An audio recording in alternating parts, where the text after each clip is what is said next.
Shout out to the brothers who are, you know, whipped by their women. Yeah, yeah. Stop being whipped.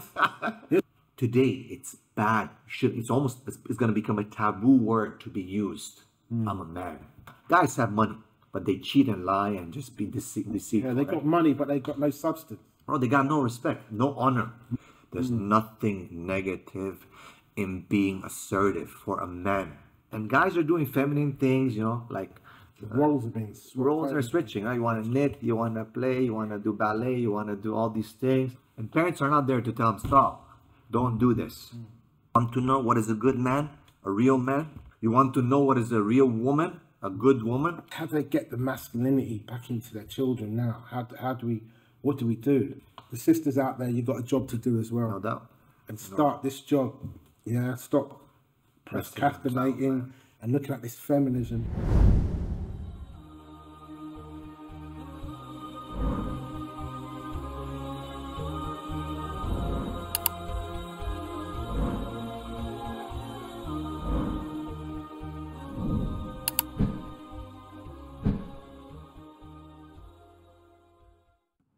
Are you happy in your life?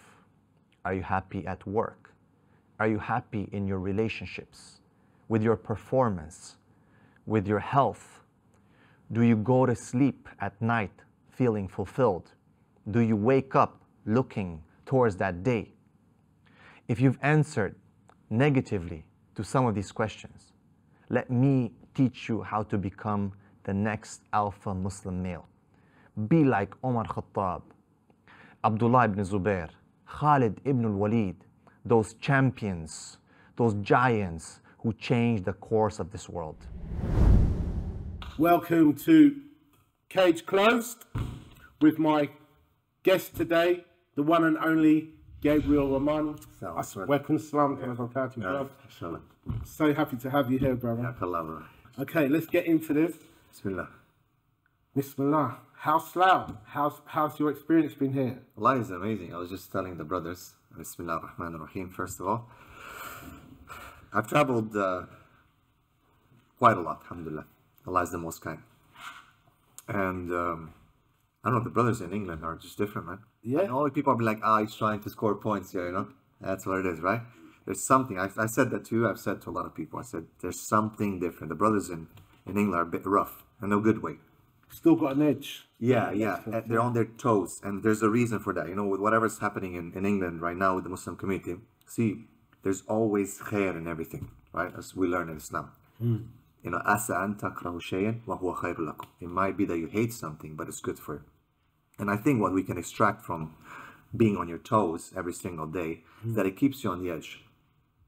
And I've seen brothers from the same ethnicity, same background. I'm not gonna name who and what. The people we gotta get sensitive here, right? But I've seen people in America, Canada, Australia, not as rough and tough as the brothers here.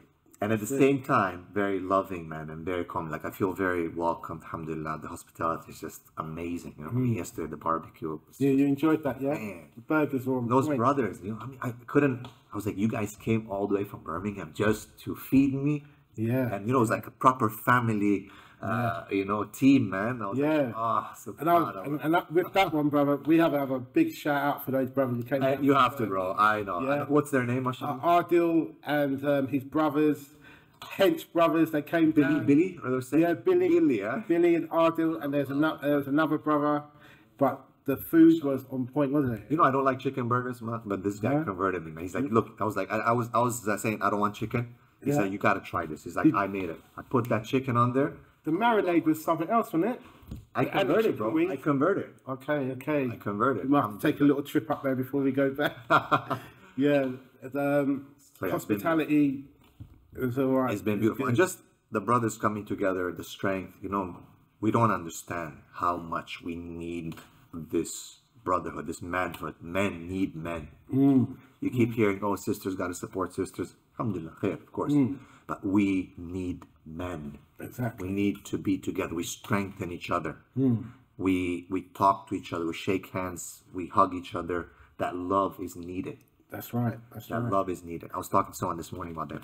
Manly love is needed. Bro love, it needs to come back. And the Prophet said, if you love someone, you should tell them. If you love someone for the sake of Allah, you should tell them. Exactly. I agree. I say I love to my brothers all the time. Yeah. And like you even went up to see our main man up in Coventry, our lovely brother Afi and UMA. I don't want to, praise about like his next level. Did you see the old fighting and the gorging? He gave me a taste of that love. But subhanAllah, it's like I want more. I know it sounds weird, but I want more of that because that's real stuff. And the brother's real, and may Allah bless him. I won't say more than that. Yeah. Because it's mashallah. Alhamdulillah. Right, inshallah, I'll make it all good for them up there. As we say, the brotherhood, the brother love. We've got it up in Coventry, East London boys, the grappling boys as well. Beautiful. Yeah, we're all inshallah, we're all coming together. We're all getting this unified thing happening, inshallah. And that's why we got you here today at Blackbeard, because we want to go on that get on that subject of a real man. Not a real man, a toxic real man. We'll talk about the Islamic real man, the best example ever walked the earth. Our Prophet Muhammad Sallallahu Alaihi Wasallam. He was a real man. We always hear about, the home virtues which he did around the house and everything. But today, hopefully, we're going to go into some aspects of masculinity that our Prophet Muhammad Sallallahu Alaihi Wasallam. Yeah. So if we can start on that, brother. The masculinity of our Prophet Muhammad Sallallahu Alaihi Wasallam. So first, as a disclaimer, like we're not going to touch on the soft stuff, because it's been touched on too much. Yeah. I mean, it's a bit overkill. It's been massaged. Yeah. So, alhamdulillah, we acknowledge that. Yeah. We are proud of that. The Prophet ﷺ was Rahmatul Alameen, as we always quote. Okay. He was just the most amazing person when it comes to his softness, his approach, with his family, with his brothers, with his ashab. He was just the one. I mean, just imagine that environment, that rough environment, and the Prophet was like a jewel in the middle of the desert. And I think even that is an understatement. Right? I don't think I can describe the Prophet more than given what Allah has said, وَإِنَّكَ لَعَلَى خُلُقٍ عَظِيمٍ. And you are upon the greatest exalted pedestal of behavior. His family, everyone, alhamdulillah. Put that aside, because that's a lot. We hear in the khutbahs, in the lessons, everywhere, everyone is talking about that. It's great. Alhamdulillah. But Allah subhanahu wa ta'ala tells us, وَكَذَلِكَ جَعَلْنَاكُمْ أُمَّةً وَسَطًا لِتَكُونُوا شُهَدَاءَ عَلَى النَّاسِ. So with this way, we made you a balanced nation. Like you have to have balance. You cannot, I think Ibn al-Qayyim says that the believer should be like a bird, right, with two wings. One is fear and one is hope. You can't just always have hope and no fear. You can't always have the softness and no strength. And one of the ulama said that the Prophet ﷺ is the one who perfected mixing the two, the softness and the strength, right? You see people very soft or too strong, i.e. what we see the whole masculinity movement today. It's a reactionary movement to feminism. Like people just had enough. So now, but the problem is when you swing the pendulum too much one side, it's going to swing back to the other side. Right? The action will have an equal reaction. And it's not going to solve the problem. You got the brothers who are very angry. Amongst the Muslim community, how many are subscribed to the Red Pill movement? A lot, brother. It's because they're angry. They've been broken. They've been heartbroken. Some woman messed them up. They've suffered. They had a love. SubhanAllah, I've seen these brothers. And they'll tell me, they'll be very honest. Like, I started because a woman messed me up. And now I say, okay, brother, but does that mean that every woman is messed up? If a woman messed you up, now everyone is messed up, and you got to treat them like that? It's not. That's not the solution, right? So the Prophet ﷺ balanced everything perfectly, bring it together. You know when to apply softness, when to apply strength. So that's the concept of the first point that I would like to say within masculinity, Islamic masculinity, rujula. To be a strong man. This is something that the Prophet ﷺ exemplified. And I know people say about this one and that one, and what about this, Sahaba? Yes, no doubt. But Ibn Umar radiallahu anhu, he has a statement, and this is something very important, that we should always go back to the Prophet ﷺ. Even if the Sahaba did certain things, which is amazing, we'll look at that. But in the final definition of everything that we go to, we should always go back to the Prophet ﷺ. Right? like Omar Khattab radiallahu, right? One of my favorite. He was very strict. His family used to say it's like the hardest life. Very harsh. Yeah. Very hard. So people would say, yeah, but Omar did this. Okay, alhamdulillah, you know, we love Omar. I love Omar. But Abdullah ibn Omar, he was a very strict follower of the Sunnah of the Prophet ﷺ, to the point that, you know, there used to be a branch that they cut, but he saw the Prophet ﷺ going under it. So even when he passed by that, he would still go under, right? So Umar Khattab said, if you still do that, I'm going to beat you up, because people are going to think this is a Sunnah or a Farad. Yeah. To that point, yeah? Yeah. So he has a statement. He said people used to come and ask him about certain mas'ala in fiqh of Hajj and Umrah, for example. And he used to give an answer. He used to say, Qala Rasulullah sallallahu alaihi wasallam, the Prophet said this. They used to say, yeah, but Abu Bakr and Umar say this.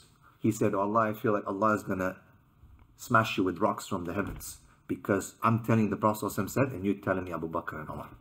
I don't want people to get confused. I'm not trying to say, because we follow the Sunnah al Khulafa Rashidin al Mahdiin. You know, we have to follow the Sunnah al Khulafa Rashidin. Of course. But people, sometimes they pick whatever matches their desire. Right? Okay, oh no, Omar did this. I'm going to be also harsh. I'm going to go do this and that. It's not like that. You got to go back to the Prophet sallallahu alaihi wasallam. Yeah. So he was a perfect example of what real masculinity means. And that's the problem. We're not educated in the seerah. People memorize the Quran. People memorize hadith and this and memorization. All that's pushed in the schools. Rote memorization is good. It's needed. But people don't comprehend. Comprehension is very, very important. Because Allah says, هَذَا بَلَاغٌ لِلنَّاسِ. It's a communication to mankind. What is the meaning of communication? If I tell a brother Norman, for example, something, and he doesn't respond to what I'm saying, I'm going to be offended, because it means like he's not getting what I'm saying, man. Like my communication to you, it means I expect a response or some kind of action. To show that you understand. You understand?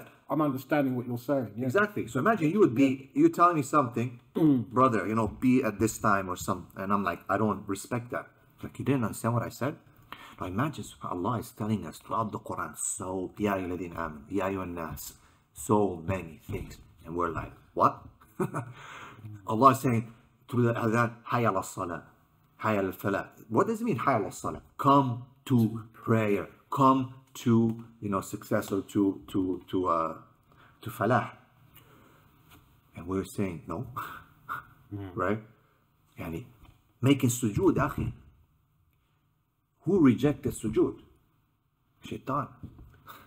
Yeah. Imagine, right? You're rejecting salah, you're rejecting sujood, you're doing what shaitan did. So we need to understand the Quran. We need, because we want to understand masculinity. Got these brothers coming up, this is Islamic masculinity. Because I say Bismillah ar-Rahman ar-Rahim and I'm Muslim and I got a beard, all of a sudden I can define what is Islamic masculinity. Akhi, with all due respect, you cannot. Because there's no monopoly on masculinity other than what the Prophet ﷺ brought. And Imam Malik has a beautiful statement. He was in Medina, you know, Imam Ahl Medina. He said, we reject or accept every man's statement. إِلَّا صَاحِبُ هَذِا الْقَبْرِ, except for the one who's in this grave. And he pointed to the Prophet ﷺ, right? That's the way it is. That's the way it is. That's the way it is, right? So when we say Quran and Sunnah, people are going to start labeling you. Oh, I say Quran and Sunnah, he's this, Wahhabi, you know, all the kinds of things. Quran and Sunnah, man. The Prophet ﷺ said, تَرَكْتُ فِيكُمْ لَإِن تَمَسَّكْتُمْ بِهِمْ لَن تُضِلُّ بَعْدِ أَبَدًا. I left amongst you something that if you hold on to, you'll never go astray. Kitab Allah wa Sunnati. The book of Allah and my Sunnah. Why are people getting all weird about, oh, Quran, Sunnah, oh, this and that? You want to know what is a good man, a real man? Quran, Sunnah. You want to know what is a real woman, a good woman? Quran, Sunnah. You want to know what is a real father? Quran, Sunnah. You want to know what is a real mother? Quran, Sunnah. A real son? Quran, Sunnah. Success and everything? Quran and Sunnah. Doesn't mean we don't take the asbab and the means. The Sahaba did that. The Prophet ﷺ understood the world around him. But what's the foundation and the frame of reference? Is Quran and Sunnah. If people don't understand this, I'm sorry, we're never going to solve our problems. Well, maybe some of the ulama are not given that understanding, because it's like they're using a spotlight, but instead of the floodlight, we're just seeing one part of the you focus on the tree, you're missing the forest. Yeah, so going back to that. Yeah, sorry, ground me back to the question because I'll be going in tangents. Masculinity, the Prophet Muhammad's Islamic version of masculinity, and the quote, "The stallion is never ringed." Yeah, I heard that quote, that statement, and I loved it. If you can just elaborate on that. Yeah, mashallah. Imam Tirmidhi narrates that, like what happened when the Prophet got married to Khadija radiallahu anha, and Abu Talib stood up and gave a speech, a fiery speech. And if you look at Khadija and the Prophet ﷺ, you could say high value people. Khadija radiallahu anha, strong financially, but a lot of her wealth was coming from inheritance. Okay. Yeah. Yes. You know, some of our sisters today, like, oh, self-made woman. They use Khadija as an example, and I can refute that very easily. Right? They use that as an example, as a license to go out and mess about and ignore their family, ignore their husband, ignore the responsibility of bearing children, and so on and so forth. So Khadija was a high-value woman, and the Prophet ﷺ was definitely a high-value man. His lineage, but he was not a very wealthy man, as you can say. But a lot of people think that the value of a man lies in money, and that's the problem with these red pillars, right? So having the money, the car, you know, big man, and it's not only that. The Prophet ﷺ was not that wealthy. His tribe was strong, but he was not that wealthy. Now look at Khadija. They should say, oh, you know, she's into hypergamy. She has to go for, you know, someone higher in wealth and so on.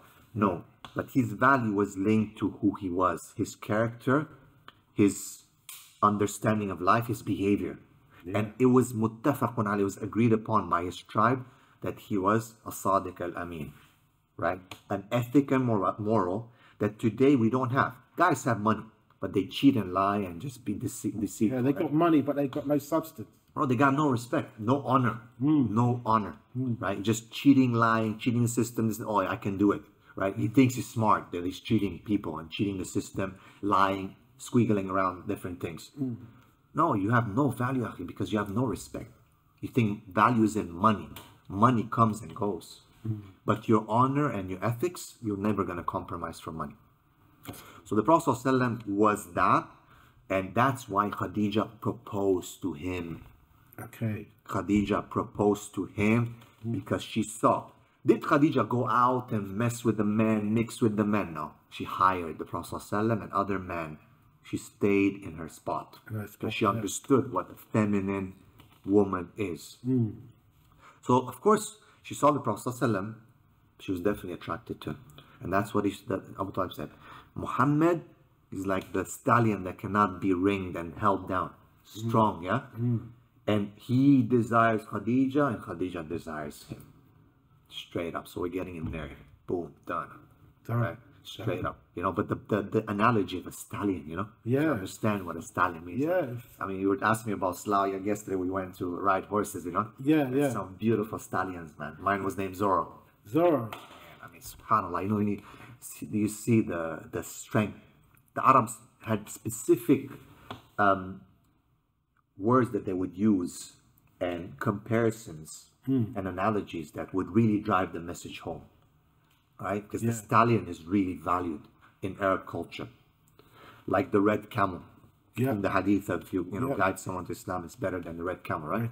Proper Ferrari, even more. Yeah, it's the Ferrari of the day. Of that day. Yeah. So the Prophet, you know, he's like, the stallion, bro, no one can hold him up. Meaning he's gonna do what he has to do. He's on his purpose. Right. He knows what he's got to do.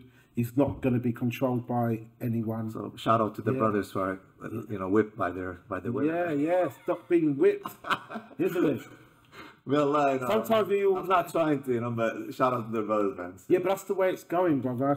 That's why we're here today. We're talking about that masculinity, isn't it? We need to rein it back a bit, isn't it? So we become those stallions, isn't it? And there's nothing negative in that analogy. There's nothing negative in being a stallion. There's nothing negative in being assertive for a man to have that direction, that strength, right? What's negative and when people have corrupted that fitrah and that behavior and have caused so many issues with it. Why? It's because you don't have a reference and a direction that is clear-cut, a clear-cut curriculum. The Muslims have that. We have a step-by-step curriculum on how do you become a man. What do you do? Look at the Prophet ﷺ. He grew up as an orphan. Most of the trauma that comes with men not being real men is because their father was absent or their mother was absent or something like that, right? Most people say, my daddy was not around. Not around, yeah. And the women will focus on that. Your father's not around. Your father's bad. So guys start hating masculinity. They start being feminine. They start being suffering from SSA, same-sex attraction. You must see that in the work you do as well. It is. In psychology. Indeed. This morning I had, client, again, SSA, same-sex attraction. They don't understand masculinity. They're saying, I don't feel comfortable being called a male. Right? And what do you mean? Like, today it's bad. It's going to become a taboo word to be used. I'm a man. Or be a man. You're going to tell someone, be a man? What do you mean? I don't want to be a man. It's bad. It's toxic. It's evil. Right? There's nothing evil about being a man. Allah created you to be a man. What's evil is about what people try to make you look like and what they're trying to do to make you feel like you're a bad man. And because of this, we're suffering of so many problems in our ummah. But that's it. I mean, in one respect, when someone will say, oh, you're controlling, but you used that word a couple of seconds ago. Most time men are just being assertive. Yeah, and some people may construe that as being controlling, but you have to be What does controlling mean, though? You are controlling, of course, because you control if you're in a car and you take the steering, you control which way the car goes. But what are you controlling it based on? Are you running in every single car that's coming your way or trying to get off the road? Or are you controlling it towards the right path? Exactly. We are controlling, no doubt. There is a patriarchy, no doubt that it's a sign from above the seventh heavens. Right? It's not my choice or your choice. People need to understand. People come and say, oh, bro, you're coming up with this, spilling this, venom and whatnot, causing fitna in the community. It's not fitna. Look at this. Just look at the evidence. I'm not making this stuff up. Go check. Bring your proof. If you're truthful, Allah says. It's not my way. We are controlling because we've been given the reins by Allah. You have to hold it. The horse is not he's gonna go his own way. That's why the trainer was saying, the guys were having a hard time. It's like, no, you gotta manipulate it. You gotta stick your knees into the ribs of the horse and let him know. Why? Because the way they're created is to obey. I know people are gonna get upset. Women are created differently than men. They need to be controlled. I'm gonna repeat that. It's in their fitra to be controlled. I'll give you just clear-cut, practical evidence. A lot of the sisters come in their 35s, 40s, after I've gone through the whole feminist mentality, I'm my own woman, I don't need no man, and all that, and now they're saying, I really want to be controlled, man. I really, really want to be controlled. Have some submissiveness. Women, they're going through the whole feminist journey, but at some point, the fitra is going to catch up with them. Okay? فَأَيْنَ تَذْهَبُونَ? Allah says, where are you running? إِنْ هُوَ إِلَّا ذِكْرٌ لِلْعَالَمِينَ. Where are you running? Where are you going? You can't run. You can't run, akhi, from reality, from this dunya. You can hide, you can go, but you can't run. In the end, it's going to catch up with you. Okay, so women are coming and saying now, enough of this nonsense. I want a real man. The question is, where are your real men? Where are the real men? Where are the real men? Where are the real women? That's the next question.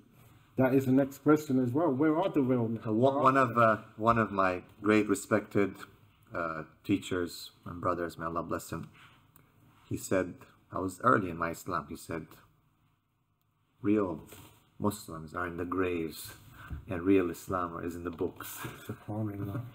He said, we're faced with an existential crisis, and we are. We're faced with an existential crisis of lack of real men and lack of real women as well.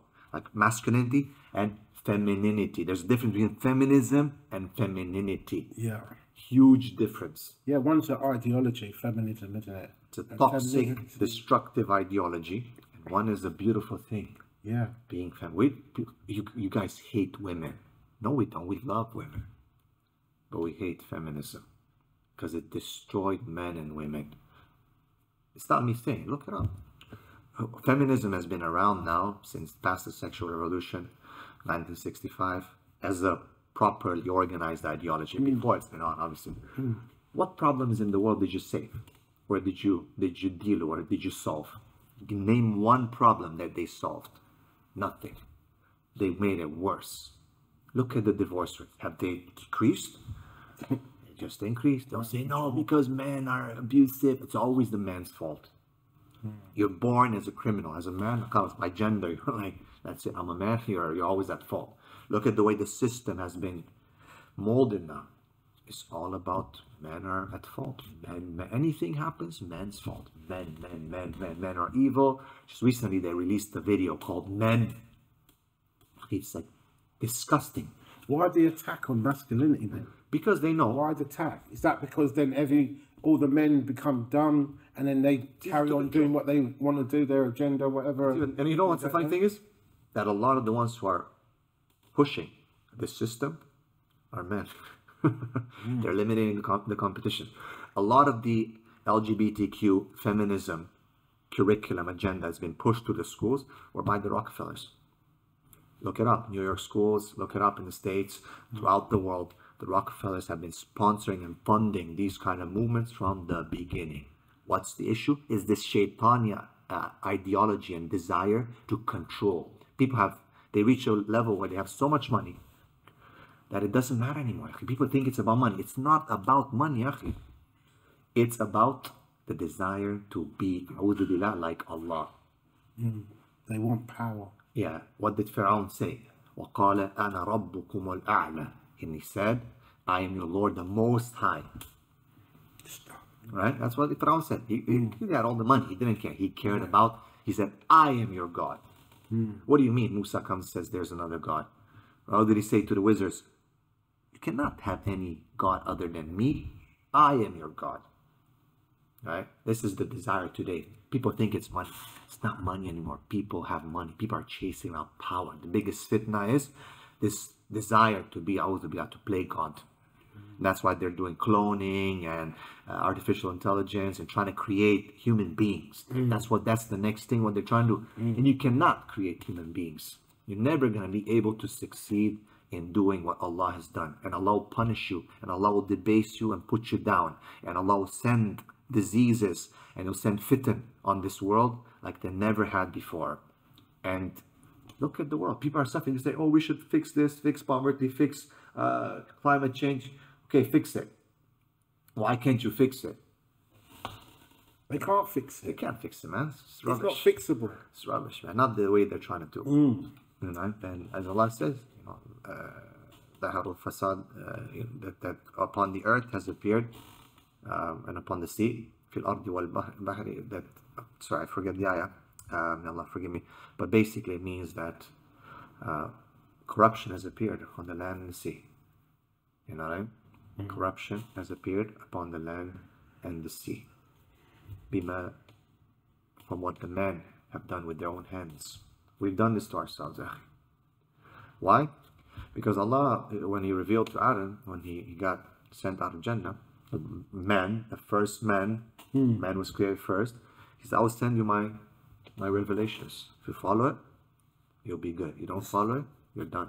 This is where we're getting deep now, because once you eradicate masculinity from society, then there's no opposition for the shaitan or the people at the top who have got their agendas to carry on doing what they want to do. Yes, exactly. And if you look at just the concept of prophethood, right? Allah says that we did not send any prophet except that they were men. Clearly. I know there's a difference of opinion sometimes. Some of the few scholars have said maybe Maryam alayhi salam was like prophetess. It's been refuted. Right? Just because of the word that was used and communication. But Allah subhanahu wa ta'ala says that He has inspired the bee as well. And the word is used, or wahi. So it's not, it was always men. These men were opposing the system of that time. And that's why Allah subhanahu wa ta'ala uses these so-called VIPs or people who are controlling the system. Forget about conspiracy theory. People can say, oh yeah, these guys are watching too many movies, Yeah. It's easy to dismiss. Yeah. Conspiracy theory, oh, these conspiracy theorists. Yeah, okay, look around. So Allah calls them in the Quran al-mala, the high people, the people, the VIPs, the elite. The elites, yeah. Throughout the Quran, the mala are always supporting the dhalim. They're always supporting the Fir'aun kind of people. Okay? And the Prophet comes and challenges that, fights them, challenges that system, opposes this always. Right? He gets pushed, he gets this, he gets killed, he gets, right? But he keeps fighting the system. Some people wake up, like the boy and the king, right? The famous story. Yep. Right? In the end, he takes his shahada and he says, you want to kill me? Say Bismillah, say in the name of the Lord of this boy. Then only he was able to. He sacrificed. But the ramification of that event was that people started believing. Qutil ashabul ukhdud, right? The people of the trench. That's why they're killed, because they start believing from that one sacrifice. He sacrificed his life as a man. We don't sacrifice jack these days, bro, as men. We just like to be in comfort. That's why we're not real men. Because real men, they sacrifice their life to fight the oppression. The oppression, the same oppression is touching Muslim and non-Muslim. The non-Muslims say, oh, you Muslims trying to take over. We're trying to stop the oppression in this world. Because worshipping other than Allah, worshipping the Taghut, it means that you are suffering. You yourself has a horrible life of depression, anxiety. What we're experiencing now. Look what's happening around the world. Islam would solve the non-Muslims' problems, bro. It would remove depression, anxiety, all that. This strong masculinity that we're talking about is going to solve everyone's problems. It's a problem. The issue is that people are arrogant. They don't want to submit. That's what Islam means. As good, probably they've been dumbed down as well as a society, as a population. We're all like now just go along with whatever's been thrown at us, isn't it? Because there isn't any men standing up and saying, we've had enough.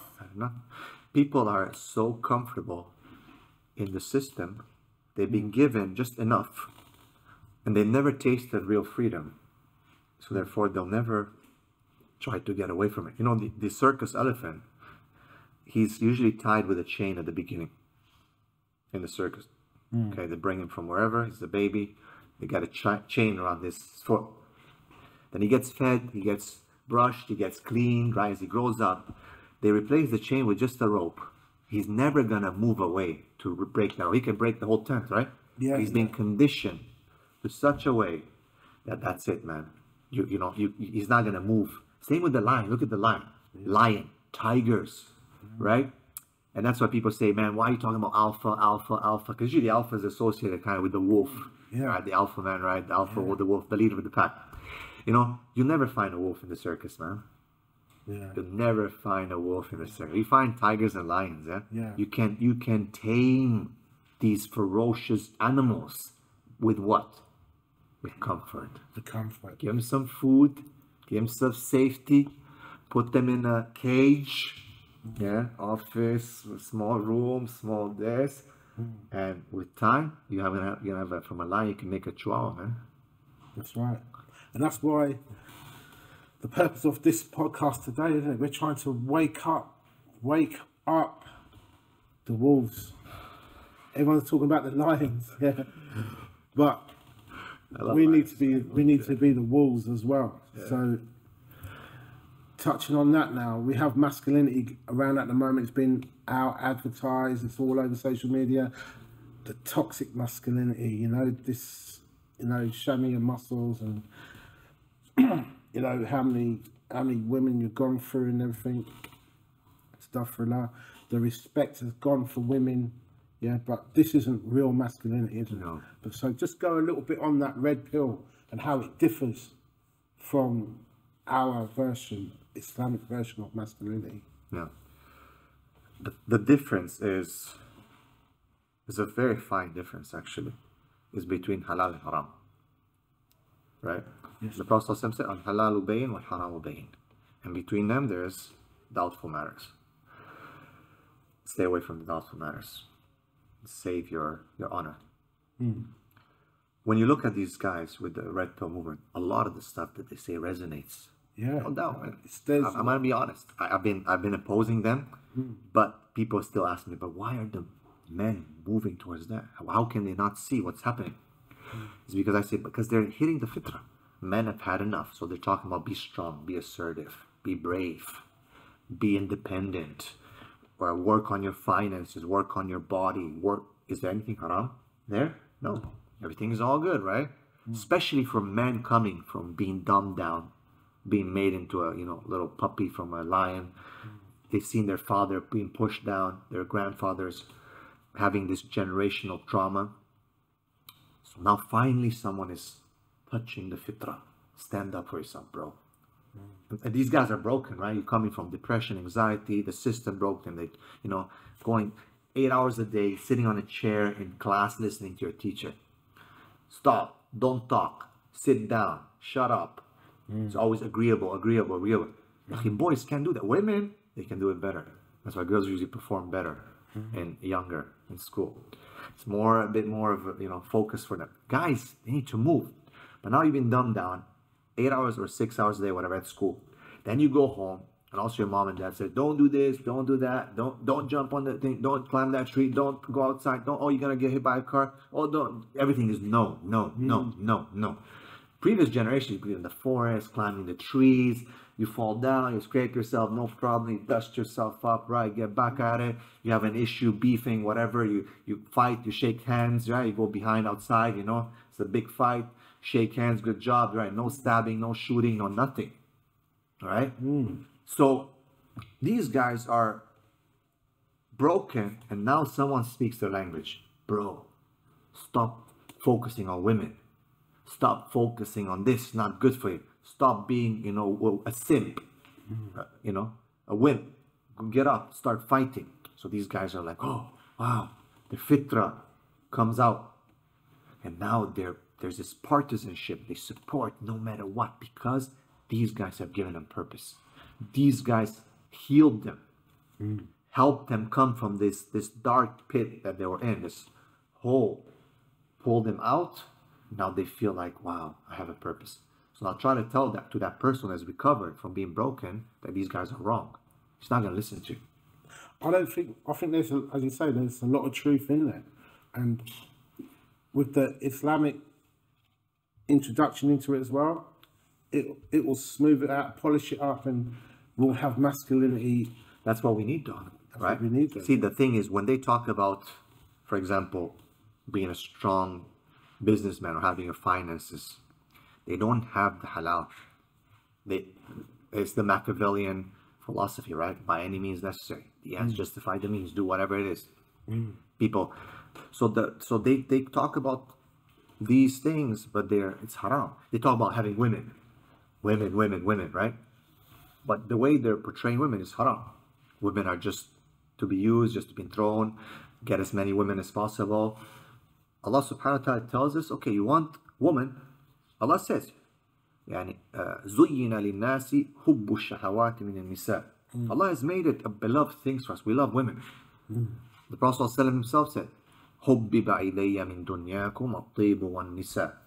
You love طيب, you know. It says it's been made beloved to me from your dunya, perfume, and women. Yeah. These two things. وَجُعِلَتْ قُرَّةُ عَيْنِ فِي الصَّلَاةِ. And it's been the tranquility or the peace of my eyes is in prayer. Right? So look at that, beautiful. You got the dunya, you got the akhirah, right? Yeah. So women are to be protected, to be put in their place within a halal, nikah, marriage. Not like just going, using her, throwing her, single serving, push her here. A commodity. And subhanAllah, what's weird is that women love this, man. They start liking this whole label. Like you look at popular rap and songs and hip hop where women are totally just rubbish, garbage. They're considered as just a commodity. And they themselves are portraying themselves as that. I'm a bad girl, I'm a jilbabi, I'm a hijabi, whatever. They're starting using these kind of terms and they're proud of it. The rap song goes on, you're this, you're that, and they're like, yeah, I am. They're on empty as well, though, brother. They're on empty. They're on empty, like you say, they're overload on feminism, but on femininity, a lot of them are on empty. This is why they know their bodies or the way they portray themselves is a commodity. It's a commodity. They need this is what I think masculinity. We're talking about masculinity. We need to bring that back, but I think women will obviously benefit from us bringing back masculinity, because then they will enhance their femininity, wasn't it? And get rid of this. It's a natural reaction, right? If men are going to be men, okay, women will be forced to be women. Even if they're going to fight back, in the end, the men are going to stand their ground. The problem is we didn't. We allowed them. It is, in the end, our fault. Yeah, that doesn't absolve them of their fault and what they've done and what they're doing. But if you think about it, in the end, we're the first and foremost to be responsible for the decay of society. Why? Because we've been entrusted this amana. First and foremost. So if you failed your amana, yeah, people have. It's not going to remove the responsibility from the bad that they're doing. But the first problem is right here. So between us and the red pillars, between Islamic masculinity and the red pill movement, there's that fine line of halal and haram. Okay, you want to deal with women? There's a way to deal with them Islamically. You want to be strong? There's a way to be strong. You want to be an investor and have strong finances? There's a way to do that in Islam. It gives you all the solutions. But you see, that's why people are confused. And they're being attracted to this movement because it does resonate with the fitrah a lot. And a lot of these broken brothers who have never had a strong figure, male figure in their life, father, imam, khatib, da'i, to tell them these things, they're now seeing their role models in these people. And they don't want to hear. If you want to tell them, bro, this is wrong, be careful, man, this can lead you down the rabbit hole. No, brother, you're just a hater, you're a simp, you're this, you're that, whatnot, you know, fighting you, opposing you, and misguiding people. People are saying Islam doesn't have the monopoly on knowledge. Are you kidding me? The one brother came on a podcast and said that. Are you happy in your life? Are you happy at work? Are you happy in your relationships, with your performance, with your health? Do you go to sleep at night feeling fulfilled? Do you wake up looking towards that day? If you've answered negatively to some of these questions, let me teach you how to become the next alpha Muslim male. Be like Umar Khattab, Abdullah ibn Zubair, Khalid ibn al-Walid, those champions, those giants who changed the course of this world. People are saying Islam doesn't have the monopoly on knowledge. Are you kidding me? The one brother came on a podcast and said that on Dilly's podcast, you know. Yeah, brother, you know, I'm going to say, Brother Mahdi, you know, I've called him out many times. What do you mean Islam doesn't have the monopoly on knowledge, man? Of course it does, bro. Because it sets frames, it sets conditions for knowledge, filters that you're going to pass all the knowledge through. That's the problem. I told the brothers, if you don't study the deen, be careful to represent the deen. Know your position. Be careful. I'm not saying I'm an alim or a mufti or a scholar or anything like that. No. But go according to what you study. If you don't study, don't be saying I'm a Muslim, red pillar, this and that. Islam doesn't have the monopoly on knowledge. Are you kidding me? There's qawaid, principles in Islam that are filters for everything. We're flexible. Alhamdulillah, bring 21st century, 10 centuries from now, if Allah subhanahu wa ta'ala allows us to reach, which Allah knows best, right? Islam is still going to be very applicable, man. Because there's... Till the end of time. Till the end of time. The end of time. So we got this blueprint. Yeah. We got this blueprint of masculinity, yeah? No. So now, we've got children, we've got young guys. We don't... Blackbeard, we don't call them teenagers, yeah? We call them young men. Young men, inshallah. Got that teenager and put it in the bin. It's not. It's a young man. There's no such thing as Islam as a teenager. Yeah, it's a young man. We've got these young men now. So the parents, how should they instill this masculinity into their sons now? How we have to have this change. You know, nowadays you can't even tell your son now to go down the shops and buy a loaf of bread because he might meet someone on the road. He doesn't know how to cross the road or things like this. When we were kids, we were on our bicycles. Parents didn't see us again till sunset. Allah, you know, I miss those times. So how do parents, you know, how do they get the masculinity back into their children now? What do we do?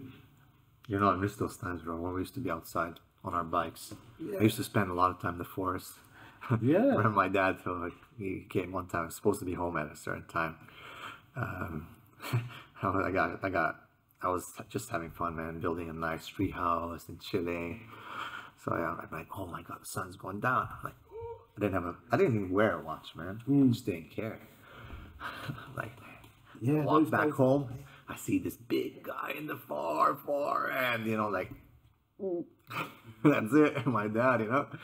Because kids don't go out nowadays. They don't go out and run in the park. Because we're scared. You know, everyone's scared. Everyone's watching the news and it's telling you, oh, this is gonna happen, that's gonna happen. Nothing's gonna happen unless Allah wills it. That doesn't mean you throw your child in front of the car. Here, go. Nothing's gonna happen. Here, the car's not gonna hit you. But there's a blanket of fear being thrown over the planet, brother. Fear. And the fear is working. Why is it working? Because masculinity has been put one side, so now everyone's scared. So let's introduce a bit of fear into the children. Yeah. You know, swim across the swimming pool. If you don't get there, I'm here to get you. But no, don't jump in the pool. Yeah. Fear is part of life. You have to. It's that feeling that's going to allow you to understand the reality of things. And bravery is fearing something and still doing it. You need to have that. Parents need to understand that if you shelter your children too much, you're going to make them weak. Yeah, elaborate on that, brother, because this needs to be shouted out to them. Just look at our previous generations, our fathers, our grandfathers. They grew up in a different environment. The environment helped them stay strong. Today, these mobile phones, our children are just on these phones, on the tablets. They have no concept of reality. And that's why, again, we were saying the other day as well, with the stabbings and the killings, it's because they think playing these games, you can restart.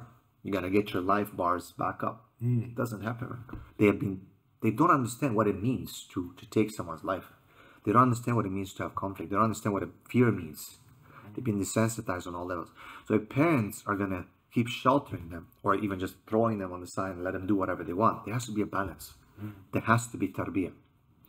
Tarbiyah is a process of taking someone from a point to another point, okay, within the Islamic framework.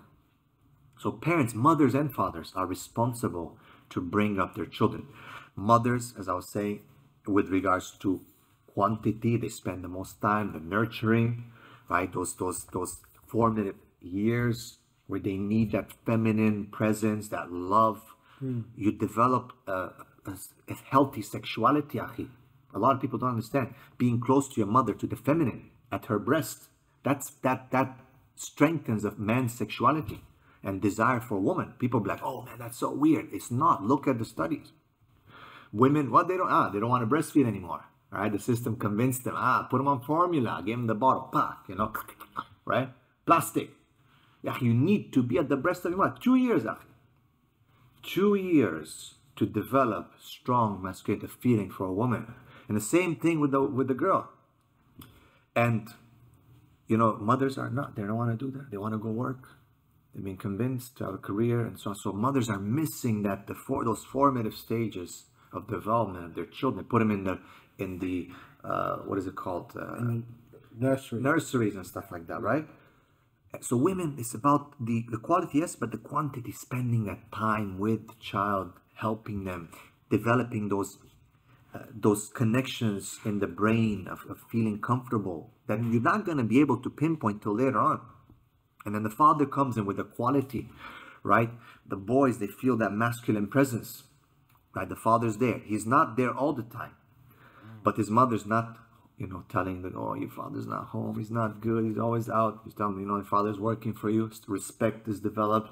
There's the awe, right? So the father comes, he hugs his child, he hugs his son, he kisses him, he gives him a hug. As the Prophet said, when he kissed Hassan and Hussein, and that man from the Arabs said, Ya Rasulullah, how do you do this?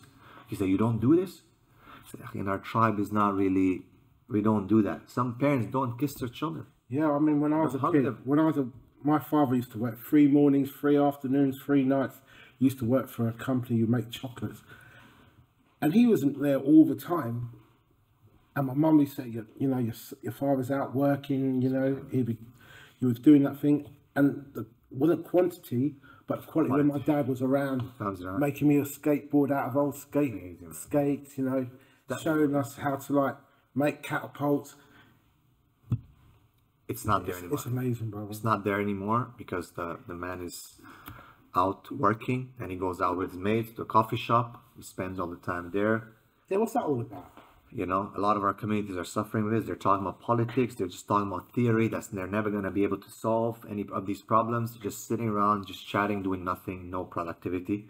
Father needs to be there with quality, maybe not all the time, but when he's there present, let him give his love to his children, man. He's got to hug those boys. You got to that rough fight, grab him, fight a little bit, wrestle. There's a paper on that I was mentioning, right? There's the play fighting and how important it is in confidence and development of a child. With a daughter, the first man in a woman's life is her father. The first man who says you're beautiful. The first man who says you're my princess.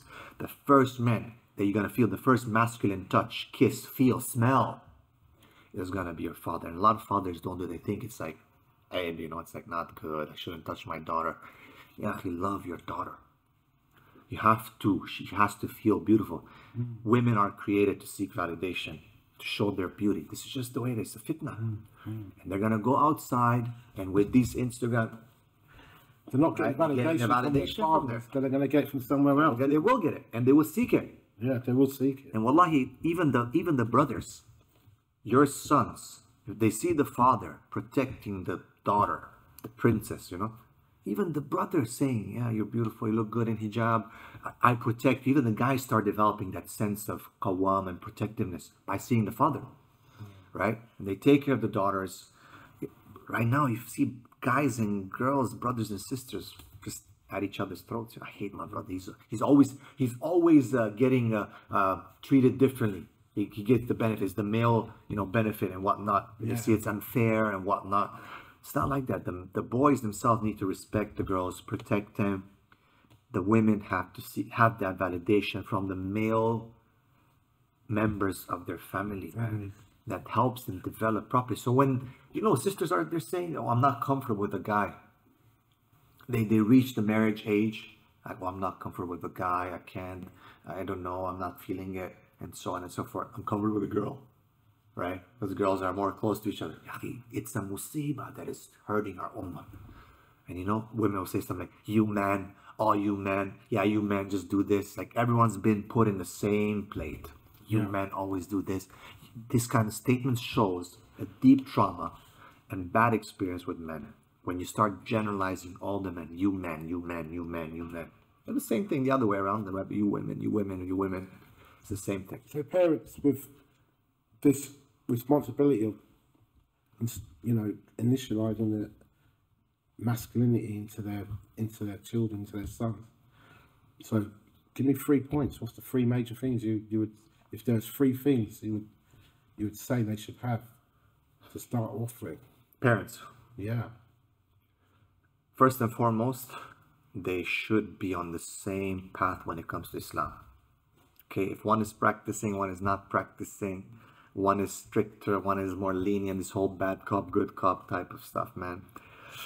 You gotta be on the same wavelength, man, when it comes to Islam. Okay, you have to have the same deen.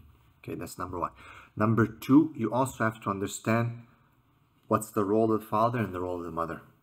If you guys are competing and the mother's against the father, father's against the mother, this whole quantity and quality don't come together, you're not going to succeed. I'm not home a lot of the times. Like, I don't want to be a hypocrite. I don't want to be a hypocrite. I'm always traveling.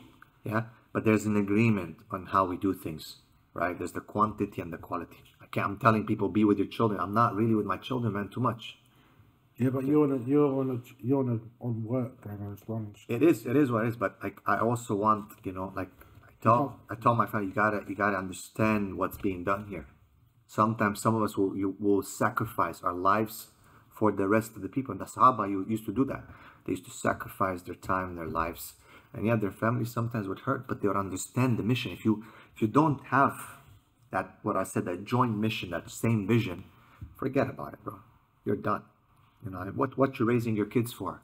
To be a productive citizen? Okay, then what? Oh, to have a good job? Okay, then what? What if they don't have a good job? Then that's it, everything falls? Because that's a possibility. Yeah. You might not have a good job, and in today's world, with how the way economy goes, so that's it, your fault. So your whole education and upbringing is done because you didn't have a good job. Like, what is your joint mission? That's the problem.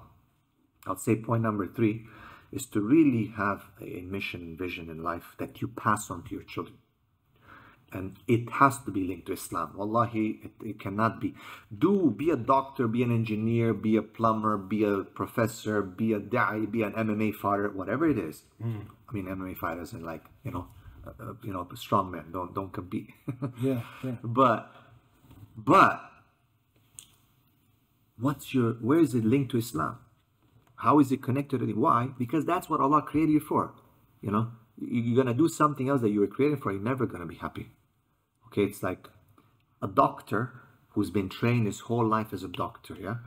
He gets put on to be a nurse. Okay, you're very close in the field. But man, you're never gonna be happy, bro, because you've been demoted. You're a nurse, bro. Yeah, or you're just doing paperwork. You're doing paperwork. Yeah. You're a dental assistant. Yeah. Dental hygienist. Imagine you coming from like you're a surgeon, right? You got these Pakistani brothers, top surgeons in their countries, they come to the UK and you're like a dental hygienist or a bookkeeper and a medical, or you start driving a cab or something like that. I can imagine how you feel, yeah. So you install a purpose, but it obviously has to be with deen. Be linked with the deen, yeah. Yeah. Like you have to understand that there's a purpose for in this life, and the purpose is to promote the deen, to do da'wah. To please Allah. To please Allah subhanahu wa ta'ala. Okay? It's not just about doing a khutbah or a speech or a podcast. It's about everything you do in your life, the way you behave with people. Always look for an opportunity to introduce Islam to someone. And we've all heard the stories. It can be just from someone seeing an example. It can be just a colleague. It can be just a co-worker. People are going to ask you, bro, why are you praying? What is Islam? People want it. People are looking for it. The problem is we're not given it. Yeah, it's not just sitting on East London with a table, which may Allah bless the brothers, mashallah, amazing, right? But it's not enough, ya akhi.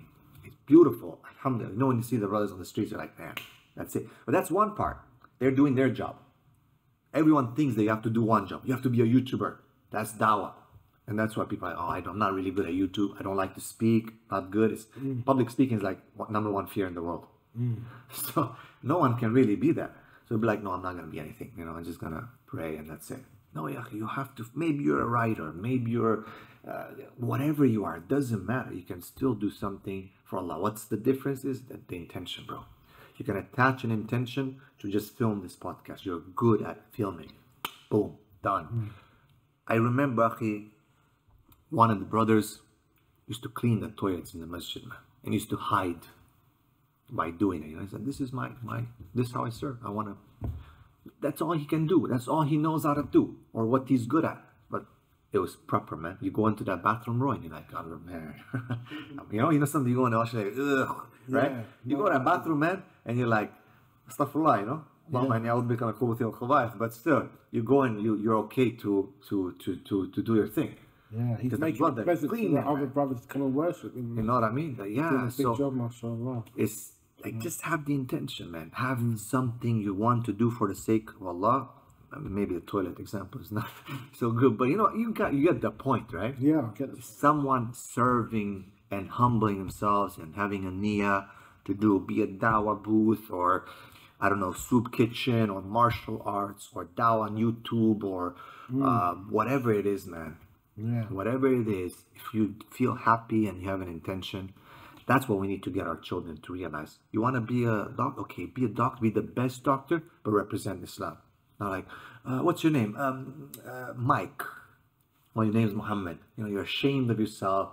You don't want to push yourself. Allah, I remember there's a neurosurgeon in our city. And yahi, when I went to his place in the hospital, the non-Muslim, bro, you could feel the respect that they had for him, bro. But he's proper, he looks like a Muslim. If it's salat time, it's salat time. Bro, none of the women there to like shake hands, because they know what are his ethics. They respect it. And you can see it was not fake. Because people felt like, mashallah, respect. Because this man, he's the best at what he does. He's the best at what he does, and people respect when they see a man on his purpose. And he connects it to the deen. And he's connected to the deen. When Yusuf alayhi salam was in jail, right? You know the story, right? Why the two people came to him and asked him for advice. They said, we observed you, so we see you from the righteous. So they felt comfortable to reach out to him to interpret their dream. Because they said, we've been watching you. we see you from the righteous people. And then look what he says. He tells them that I've left the worship of Taghut that people do around. I'm away from that. Yeah. And I'm worshiping Allah, the one and only. Look how he connected his ability. He says, no, I'm not good myself. I am good because of Allah. What you see is because of Allah. Right? And he's in jail. He's in jail. Right? These days today, guys like, yeah, me, you. Yeah, it's all that me mentality. Right. Oh, yeah. It's like, right. That's enough. That leads. Khabib, right? What is like that? Like always. Alhamdulillah. So, Right. into the next question. Competition. We're in a gym where we teach MMA, but we also teach jiu-jitsu. We are now striving in the near future, inshallah, to now get into self-defense. This is what we really want to go into, looking after yourself, being able to protect yourself and your family. Yeah. Mashallah. Give it when it has to be given. Yeah. But a lot of the kids nowadays, they're blinded by this competition, like you were saying, me. I want to be the best. I want to be like undisputed champion. Yeah. There's a big difference in that. Please explain the difference. Let's have a little talk on that. Yeah, mashallah, you guys are doing, first of all, amazing work from what I've seen here. Blackbeards. Also, big shout out to our brother, Ummah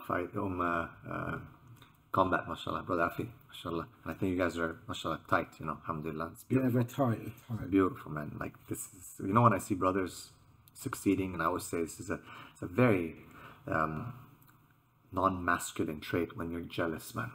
You know, I hate that, bro. Like when people like get jealous when they see some of the brothers succeeding, they're like, you know, you see their face. It's like, and I see you brothers like tight, man. Tight. He's doing his thing, you're doing your thing, you're doing things together, and see, it's understanding Islam again, because you understand that Allah is enough for everyone, man. Like how messed up is that if you think that there's not enough? Like this is such a kufr, man. You know, if people think that Allah has not enough risk for everyone, and this is limits people, gives them this very sloppy mentality. By getting tighter, all we're doing is getting stronger, brother. Getting stronger, man. Learning more from each other, helping each other. The Coventry boys have been so involved with this startup and getting where we're going now, and the efforts of. And you can see the love, man. It's like, it's all love, bro. All together. It's like little hearts coming out. Above us, you know. Alhamdulillah. So let's get back on that competition and you know that moment when it's on. You know, saving your honor, knowing how to deal with someone very quickly. What's the difference? Why do people just want to get into this competition? And you know, you made the 3 points about how we should raise our children with their masculinity. I think this one needed to be on its own. That every man should be able to look after himself. Yeah, no doubt. And not just in the ring, under life, or for money or for fame. It should be an instinct in you. Yeah. So please just go into that. See, when Khabib fought McGregor, it was. I mean, no one's gonna say that this is halal. Actually, he himself, he doesn't. He says it's not halal. Yeah, but felt good though, bro. I know, bro. When he dealt with him, bro. We jumped up, man. Ooh, bring it back. It was a natural reaction, bro. We're like, I think that hotel. We woke up. Everyone's like, I think it was like 4 a.m. in Paris. The brothers we had a conference. The brothers got together watching it. Bro, we're like, Allahu Akbar. I think the French is like, what happened? It's crazy, right? Muslims have landed. That's it. So, but the question is why? Why a fight like that had more impact on the Ummah than our khutbahs, our lectures, our imams, and so on? It's because it's missing, bro. That honor and strength. People felt that it was a fight between deen and iman and taghut and kufr. And that's the way Khabib framed it. It's like, okay, I'll show you. You want to call me a terrorist? You want to insult my father? You want to insult my people? I'm going to smash your boys tomorrow, guys. What did he say? I'm going to smash your boy. And he did. He smashed them. And alhamdulillah, he did that. People say, oh, brother, brother, shut up. You know, it's like, it's about understanding why, the reason. We're not promoting that. He himself, he said, my mother, like, she was pushing, people don't say she was pushing him to retire. People like, oh, he's running away, he's retiring now because he's got, you know, a clear record. His mom's been on his case day in and day out, gotta quit. And he knew that. And he honored his promise. He's a man of honor. In the end, Akhi, we don't get attached to names and personalities. What if he disappoints us tomorrow, like many people have done? Does that mean, oh, everyone's gonna fall down? What if I disappoint? And people are like, brother, mashallah. What if tomorrow I turn around and become a simp? Right? People are gonna stick with me? No, you should oppose me. As Umar Khattab said, right, when he said, I will be tested with you and you will be tested with me. That was one of his first speeches when he became Khalifa. Right? He said, what will happen if I go against Allah and His Messenger? And the Sahaba said, we'll deal with you. He said, okay, good. This is it. Yeah, you deal with me. Right? We don't get it. But that's the competition. You know, the competition he was in. And he said himself, he shouldn't be there. The competition led to people saying bad things about his deen. Yeah? But now it's not about the money, was it? It was about his honor. His honor. So the Rajula came out. The Rajula came out. It came out, and that's what that Rajula, it should be in all of us, isn't it? Yeah. It shouldn't be tamed. It shouldn't be like, yeah, we don't need that anymore. We're in the 22nd century, 21st century, whatever. Yeah. So I'd just like you to go a little bit on that. Yeah. On how, you know, why it's important for us to like teach our children to be able to defend themselves. See, just one thing I missed. Competition. It's built in us, bro. Men compete. It's natural, yeah. It's in our fitra. Abu Bakr and Umar were competing. They're always competing. And who's going to spend more for the sake of Allah? Allah says, Sabiqu, compete, race. Right? Allah tells us that. The Sahaba used to race, compete in khair. Even in some of the battles, the tribes would have different flags. They used to compete. Who's gonna, you know, get the most done. Fi sabilillah. Fi sabilillah. That's the difference. So competition is not bad. It's the surrounding and the outcomes of that competition, why you're doing it for and how you're doing it. So a lot of the guys who are into martial arts now, right, they get into this rujula, this mode of, okay, well, I'm going to fight. And we've all been there. I've competed. I've fought before. And then when I realized, you know, as I came into the deen, that it's just not good. I was like, you know, okay, why was I competing? I was competing. I was trying to prove something. I was trying to prove something because as a man, you're always going to want to prove something. Yeah. You yourself want validation, right? That's the reality. We want to achieve things. But when you do it for the sake of Allah, you're already achieving something. You don't need to achieve the people cheering and this and that. It's very temporary. Okay, you have that spotlight for a few hours or whatever, a few minutes, maybe a few seconds, depending on how long the fight goes. And then that turns off, man. The lights turn off in the end, right? You go back to your little pit hole and you might be suffering. It's temporary. But when you do it for Allah, like, why are you training? Why should parents encourage their children to come for MMA, for jiu-jitsu? Is it for muscles and for punching people? No, bro. It's to establish that strength that we need for the deen, for protection of the family, for the qawama, to be a real man. It's not only about fighting. There's so many other characteristics of a real man, like that you learn here, in terms of discipline, consistency, punctuality, respect, right? How you deal with the brothers. You guys just fight, man. There's respect amongst the brothers. Yeah, harnessing fear. That's it. And challenging it. Challenging it the correct way. It's like there's so much that happens. People think you just come here and smash each other, beat each other, you know, and chest bump each other, right? We're men. No, there's a lot of respect and honor that's being taught. And, you know, there's a lot of tarbiyah that's being given here. So parents need to push their boys to do that. It's in line with masculinity. It is guided exposure to that desire to be aggressive. It's built in every single man. The desire to be aggressive, aggressiveness. It's built in us, man. All the Sahaba were warriors. All of them except for one. It's built in us. But if you don't know how to use it, you don't know how to contain it and tame it, then you do messed up things. But when you come to these classes, when you understand the real me, it's not about going and competing and so on. It's about competing against yourself, against your nafs.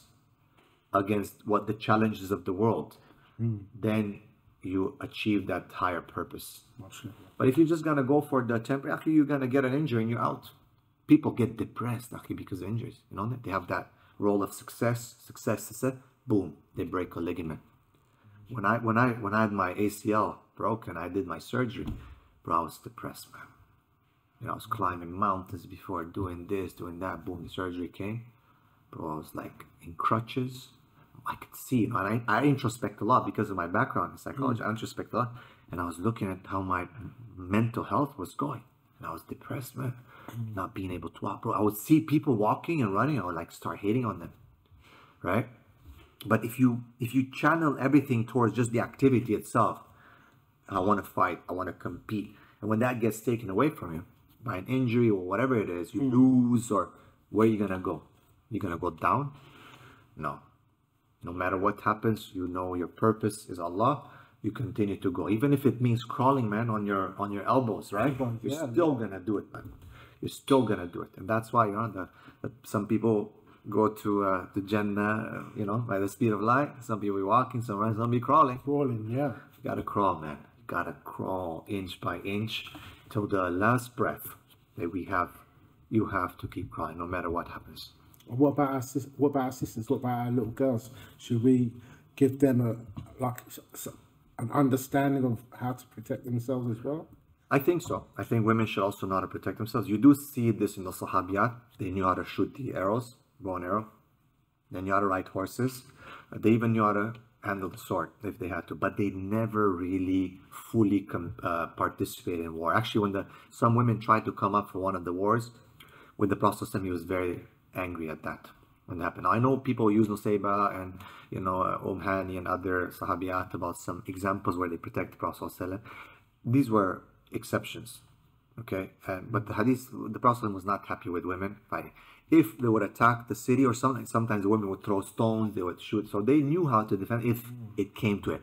But was that their main thing? No. And that's why, I mean, people might not agree with me, but I'll still say it, is that teach your girls how to defend themselves. Sometimes they'll be somewhere, I don't know. Sometimes you might be knocked out, you know, I don't know. However, it might be there, right? And she might need to defend herself. And it's possible, man. It's possible. I hope it never gets to that, but it's possible. Something might happen. Maybe in a girl's school, or in another girl will attack them or challenge them or bully them. So they should. But this whole like consistent fighting and training like men, exactly. This whole I want to be like you, competing, beating the living days out of each other. It's like you start developing muscles, you start looking very masculine, you start walking like men, talking like men, because your body changes. This is a manly sport. It is, no one would deny, it is dominated, it's been dominated by men because it's always been men. You don't have like women gladiators, right? It's been men gladiators, right? It's like, it was not appropriate. Women are feminine. Yes, okay, defend yourself. No. In the street. Yeah. In the street, they should have that basic understanding. Yeah, bring your girls to the gym, teach them certain, but like the whole, just continue, you condition them to, you do manly things, you become manly. There's feminine things, like you don't see guys doing what you do see, sadly, ballet. Guys are doing ballet, yeah? It's a feminine thing, yaki. Aerobics and all. The girls, you know, women be like, so you want us to be fat, you don't want us to be in shape? No, that's not what I'm saying. Be in shape. I believe we should give women's spaces for training, like different exercises for them to keep in shape, to have good bodies, take care of their amana. It's very good, yeah. Let's do it. I'm always advocating for that. But you wanna, oh bro, I can bench press, you know, 245s on each side or whatever, you know. Look at my muscles. You have some of these women, you're like, man. And even their voice changes, their body shape and language changes, everything changes towards masculine. Look, just, I'm not saying look, but you know what I mean. Like you can see, you can observe. And guys are doing feminine things, you know, like roles are being switched. Roles are switching. Right? You want to knit, you want to play, you want to do ballet, you want to do all these things, and you start acting more feminine. SubhanAllah, when I was teaching in the Khalij, I started seeing some of my students, you know, start being very feminine, doing their nails. And start acting weird, right? Even their body language was changing, their hair. And I pulled them off. I was like, look, man, what the heck are you doing? What are you doing? This is not you. 2-3 months ago, you're all man, and now you're becoming a woman. What's going on? Oh, I just, I'm looking, because they're watching all this rubbish. And parents are not there to tell them, stop, don't do this. You have to tell them, stop, don't do this. You're a man, you don't act like, and subhanAllah, they changed. They will remove their stuff, and I pushed on them, within a few months, they're back to normal. So it's a parent's responsibility as well. We're talking about masculinity, but femininity, it's a big job out there for... It's a big job. There should be some kind of movement as well. Let's get the femininity. Let's get femininity back online as well, eh? It's been offline too long. But sadly, it's not done by Muslim women. It's done by Christian women. So there's trad wives movement, traditional wives. It's very popular now in America. Yeah, I've seen it. The African sisters, they're on it. They're on it, man. Like the African sisters out there, they are on it. Mashallah. They're talking about where it is. Sisters, you're doing a good job. Continue, mashallah. But a lot of them, non-Muslims, man. Yeah. I was shocked. I saw a debate between one Ugandan Christian and one Ugandan Muslim. And the Muslim was proper feminist, and the Ugandan Christian was like, no, men are like women are like men. We have to follow men. We have to go back to our tradition, to our ethnicity, And the woman was like, not agreeing, but she's like, no, it's not. And she's like, you're a Muslim. The lady was talking about polygyny. It's like, yeah, this is our tradition. This is, this is how the colonizers broke us apart. Or the African culture has always been in polygyny. Why don't they just understand? Bro, I was just like, I've got the man's the sports car, the V12, big tires, turbo, man, turbo. But the woman's the mechanic, bro. She's in the garage, but she's the mechanic. She tweaks her husband. She looks after him, polishes, looks after him. He's performing. And then she's getting in the car and performing as well. With him, you know what I mean? So why don't they just do? Everyone's got their roles, bro. Everyone's got their roles. So inshallah, even though this is about masculinity, I think the sisters out there, you've got a job to do as well. No doubt. And start this job. Stop procrastinating and looking at this feminism rubbish, which is on its way out now anyway. We've got that rainbow rubbish to deal with at the moment. We'll smash all but inshallah, we'll smash it all down, because at the end, Allah's we are victorious. Inshallah. The pen's been lifted, hasn't it? That's it. The ink is dry. I give salam to my brother Aki Zaman. Aki Zaman. Aki Zaman, who is in Ummah right now, he would have been here with us. Allahu Akbar. He would be with you, and he would have been doing the tour in Birmingham. Oh, mashallah. Birmingham brothers and Aki Zaman. Aki Zaman, mashallah. May Allah bless the brother. Aki Zaman, big shout out. Big shout from the boys down in Slough. And a lovely brother who's visiting us today. Yeah, Mr. Omani. Jazakallah. Yeah, we can't say enough. We need to get tight.